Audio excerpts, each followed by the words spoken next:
Hey guys, welcome back to another Fix It Friday here with Topeka Habitat for Humanity. Today we're going to be talking about drywall patches, and we have a couple of tools and a couple of things to make this a little easier. First and foremost, we have a drywall patch. This is actually self-adhesive, so you don't have to put a bed of mud down first. We're also using just an all-purpose drywall mud, and then I'm going to show you a technique with a couple different drywall knives. So as you can see here, we have a hole. First thing we want to do is make sure that all this loose stuff that's in here is not going to get in the way of our patch. So once we feel that that's nice and smooth, this actually has an adhesive backer on it. We take that off, and this patch can go right up on here, just like such.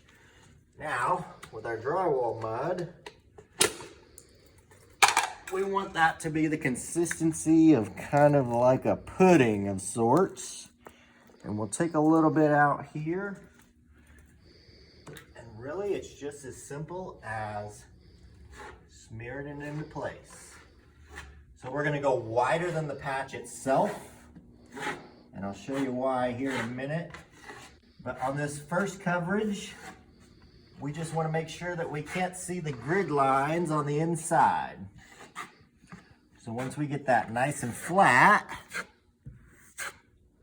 you'll still see a couple lines, but what we can do next from there is we step up with our knife size. Now, if you don't want to go buy these expensive metal knives, you can buy a set of plastic knives. They come in a set of 3. Usually it's a 4, a 6, and a 10-inch. But as we're going up,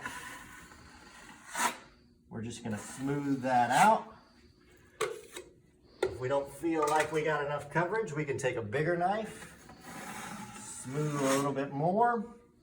If we're missing in some spots, we can add here or there. But after that, it takes patience. So we let this drywall mud dry, and then we'll get something that looks like this here.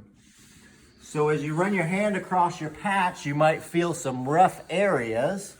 And what we're gonna do to fix that, I have just a regular wood block that I'm going to use as a sanding block and a piece of sandpaper. Anything 150 or higher will work good. 150 is a good place to start.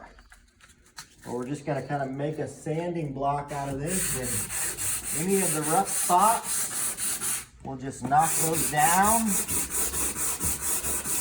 And what we're looking for is a tapered effect, where it tapers out to the existing wall, and we shouldn't feel any bumps or raises, because when we go back and apply paint, any kind of bump or line or raise, we're gonna see that through the paint. It's definitely gonna show. So sanding is the most important part. Take a little bit of time after it dries and sand it flush and flat, and you won't have to worry about it. So tune in next week for the next episode of Fix It Friday. Thanks.